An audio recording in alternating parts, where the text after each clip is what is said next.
Emmanuel Macron est en train de rentrer en Afrique au moment où le Mali, le grand Mali, a décrété que toutes les langues nationales maliennes sont désormais les langues officielles du Mali.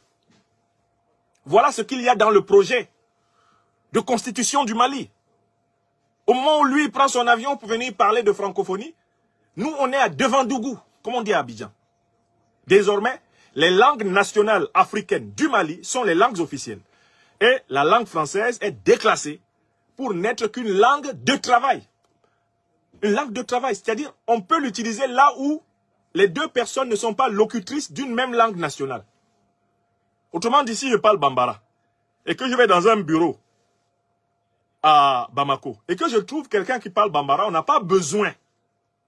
On n'a pas besoin de capter quoi que ce soit en français. Je lui dis ce que je veux en Bambara, il me répond en Bambara. Je peux lui écrire en Bambara, il peut me répondre en Bambara. C'est terminé. Par contre, si moi je parle Bambara et je rencontre quelqu'un qui lui ne sait parler que Dogon, il ne sait pas parler Bambara.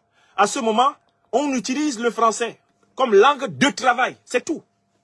Parce qu'il faut qu'on travaille rapidement là. Pour être efficace, il faut qu'on s'entende vite. On ne peut pas avoir des traducteurs partout. Voilà l'esprit de la nouvelle constitution malienne dont nous allons vous parler dans les prochaines semaines. Je vais vous décortiquer cette constitution point par point. Toute l'Afrique va s'inspirer de cette constitution. Il y a des avancées légendaires dans le projet constitutionnel qui a été remis lundi passé au président Goïta. Donc voilà quelqu'un qui prend son avion pour aller en Afrique, parler de francophonie alors que les Africains sont dans l'africanophonie.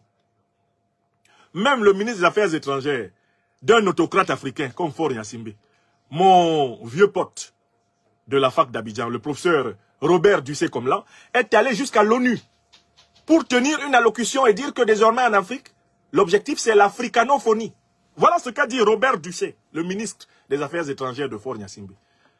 Donc comment le président Macron peut se déplacer vers l'Afrique avec son projet de francophonie qui n'intéresse plus personne? Nous ne renonçons pas à parler français en Afrique. Mais nous considérons que le français doit être une langue de travail partout. Les langues officielles de l'Afrique doivent être les langues africaines.